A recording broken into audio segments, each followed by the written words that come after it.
कुबरेश्वर धाम के कथावाचक पंडित प्रदीप मिश्रा का दावा झूठा निकला। अब प्रदीप मिश्रा के कुबरेश्वर धाम का रुद्राक्ष फेंकने, छीना झपटी करने और भगदड़ का वीडियो सामने आया है, जबकि उन्होंने कहा था कि यहाँ कोई रुद्राक्ष नहीं फेंके गए और न ही कोई भगदड़ हुई है। साथ ही उन्होंने ये भी कहा था कि अगर कुबरेश्वर धाम में ऐसा कुछ हुआ है तो उसका वीडियो सामने लाए। अब रुद्राक्ष फेंके जाने का वीडियो सामने आने के बाद प्रदीप मिश्रा का झूठ उजागर हो गया।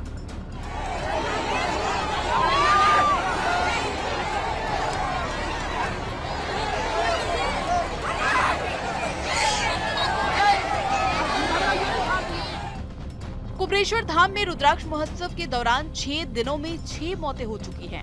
आपको बता दें, महाराष्ट्र के मालेगांव नासिक की रहने वाली 50 साल की मंगलबाई अपने परिजनों के साथ कुबरेश्वर धाम पहुंची थी। 16 फरवरी को वो अचानक चक्कर खाकर गिर पड़ी और दिल का दौरा पड़ने से उनकी मौत हो गई।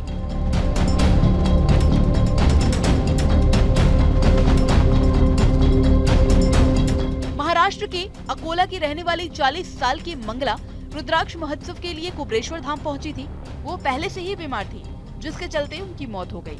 महाराष्ट्र के रहने वाले विवेक अपनी पत्नी और 2 बच्चों के साथ सीहोर के कुबरेश्वर धाम आए थे, जहां उनके 3 साल के बच्चे की मौत हो गई। वो पहले से ही दिमागी बीमारी से ग्रसित था। झांसी की रहने वाली 40 साल की पूनम सिंह अपनी मां और बहन के साथ कुबरेश्वर धाम में पंडित प्रदीप मिश्रा की कथा सुनने आई। वो किडनी की बीमारी से ग्रस्त थी।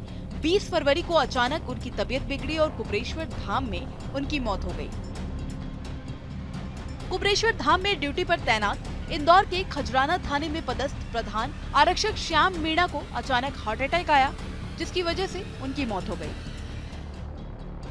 कुबरेश्वर धाम में ड्यूटी पर तैनात अजाक थाना भोपाल में पदस्थ समर सिंह भदौरिया की भी दिल का दौरा पड़ने से मौत हो गई।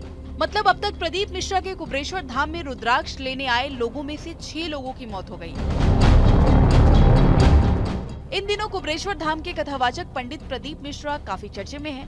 हाल ही में चमत्कारी रुद्राक्ष लेने के लिए लाखों की संख्या में लोग कुबरेश्वर धाम पहुंचे थे। करीब 10 लाख लोगों के पहुंचने से इंदौर हाईवे पर जाम लग गया था।